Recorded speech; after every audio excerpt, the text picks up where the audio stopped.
The Woodsboro Murders, an audio drama reading by Stargazer. Chapter 3.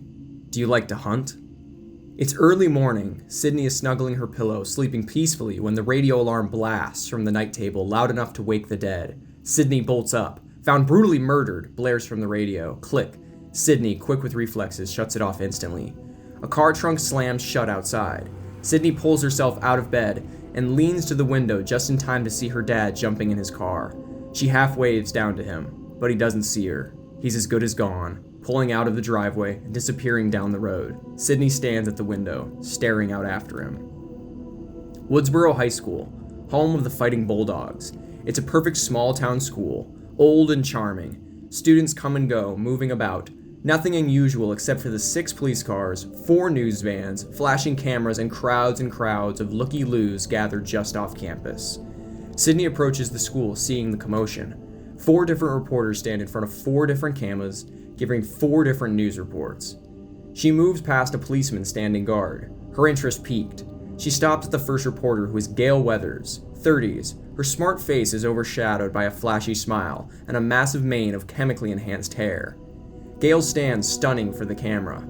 The small town of Woodsboro, California was devastated last night when 2 young teenagers were found brutally butchered. Authorities have yet to issue a statement, but our sources tell us that no arrest has been made and the murderer could strike again. Sidney is moved, disturbed. From behind, a finger taps her shoulder. She spins around to see Tatum Riley, same age, feisty, carefree. "Do you believe this shit?" asks Tatum. "What happened?" They break away from the crowd and head for the school. "Oh God, you didn't know? Casey Becker and Stephen Orth were killed last night." "No way." "And not just killed, Sid, we're talking splatter movie killed, split open end to end." "Casey Becker? She sits next to me in English." "Not anymore. Her parents found her hanging from a tree. Her insides on the outside." "Do they know who did it?" "Fucking clueless. They're interrogating the entire school. Teachers, students, staff, janitors. They think it's school related?" "They don't know. Dewey said this is the worst crime they've ever seen, even worse than... Well, it's bad. They're bringing in the feds. This is big." Sidney looks back at Gail, her face deeply pained. A frumpy old woman, Mrs. Tate, faces her class, her hands clasped together, a tragic look upon her face. "A terrible tragedy, an unbearable loss. It's days like today we need prayer in school." Sidney sits near the rear of the room. The desk in front of her sits vacant. Sidney can't take her eyes off it. The door opens and a student enters with a slip of paper. He hands it to Mrs. Tate. "Sidney, it appears to be your turn, dear." The principal's office is at capacity, wall to wall with police and the likes. Some sit, stand, and lean. Sheriff Burke, a round man in his 50s, wipes the stress from his face. Who's next?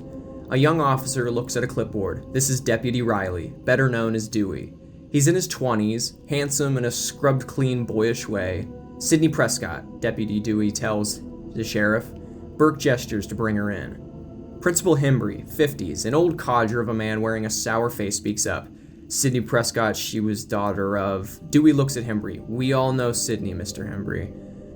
Sheriff Burke asks, "How's she doing?" "She's adjusted well, maintains an A average. You'd never know she..." Hembry stops short, seeing Sidney in the doorway. He rises and seats her. Burke smiles and says, "Hi, Sidney." Sidney replies, "Sheriff Burke." "Dewey?" Dewey shakes his head seriously. "That's Deputy Riley today, Sid." Burke asks, "How is everything?" "Good. And your dad, how's he doing?" "We're fine, thanks." Hembry chimes in. "We'll be brief, Sidney. The police have a few questions they'd like to ask you." Sidney eyes them all nervously. Later, in the school courtyard, students sit at outdoor tables eating lunch. Crowded at one table is the gang. This consists of Sidney, Billy, and Tatum. Next to Tatum sits her boyfriend, Stuart Mocker, with his arms draped across her back. He's a Billy wannabe, almost the jock, almost handsome, almost cool. He tries way too hard. Across the table is the fifth wheel, Randy, a tall and gangly kid with no such Billy-like aspirations, a witty jokester who elevates geek to coolness. Tatum questions the group, "Hunt? Why would they ask you if you like to hunt?" Stu replies, "I don't know, they just did." Randy answers, "Because their bodies were gutted." Sidney flinches. Sternly, Billy says, "Thanks, Randy." Tatum, confused, "They didn't ask me if I like to hunt." Stu tells her with a smile on his face, "Because there's no way a girl could have killed them." "That is so sexist. The killer could easily be female. Basic instinct?" Randy retorts, "That was an ice pick, not exactly the same." Yeah, Casey and Steve were completely hollowed out. Takes a man to do something like that, explains Stu. Or a man's mentality, Tatum shoots back. Sidney, quiet, almost to herself, says, "How do you gut someone?" All eyes turn to Sidney. A serious silence, and then, "You take a knife and slit him from groin to sternum," Stu says, breaking the silence. Sidney shivers down to her soul. The whole stable looks at Stu. "What?" she asked. "It's called tact, you fuck rag," Billy tells Stu. "Sorry." Randy adds, "Remember in Jaws when they caught the wrong shark at first and Richard Dreyfuss cut it open to look for body parts and all they found was a license plate and all this white milky goo?" Stu leans over and socks Randy in the arm. "You heard Billy, shut the fuck up." Sidney asks, "Hey Stu, didn't you used to date Casey?" Stu's taken aback, a little off guard. "For about 2 seconds. Randy quickly adds, "Before she dumped him for Steve." Tatum turns to Stu, surprised. "I thought you dumped her for me." "I did, he's full of shit." Randy pushes, "And are the police aware you dated the victim?" Stu, offended, "What are you saying, that I killed her or something? It would certainly improve your high school Q." Tatum leans up against Stu. "Stu was with me last night." "Oh, before or after he sliced and diced?" Tatum, disgusted, asks, "Fuck you, nutcase. Where were you last night?" "Working, thank you." "At the video store? I thought they fired your sorry ass." "Twice," Randy smiles.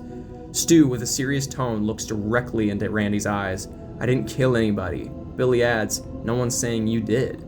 Randy, in a perfect Stu mimic, "Besides, takes a man to do something like that." Stu laughs, "I'm gonna gut your ass in a second." Randy to Stu, "Did you really put her liver in the mailbox? I hear they found her liver in the mailbox." Tatum, eyeing Sidney, stands up and says, "Randy, you goon fuck, I'm eating here." Stu nibbles at Tatum's neck. "Yeah, Randy, she's getting mad. I think you better leave her alone." Stu cracks up at his own joke. The others throw stuff at Stu. Sidney is about to crawl out of her skin, trying to ignore it all.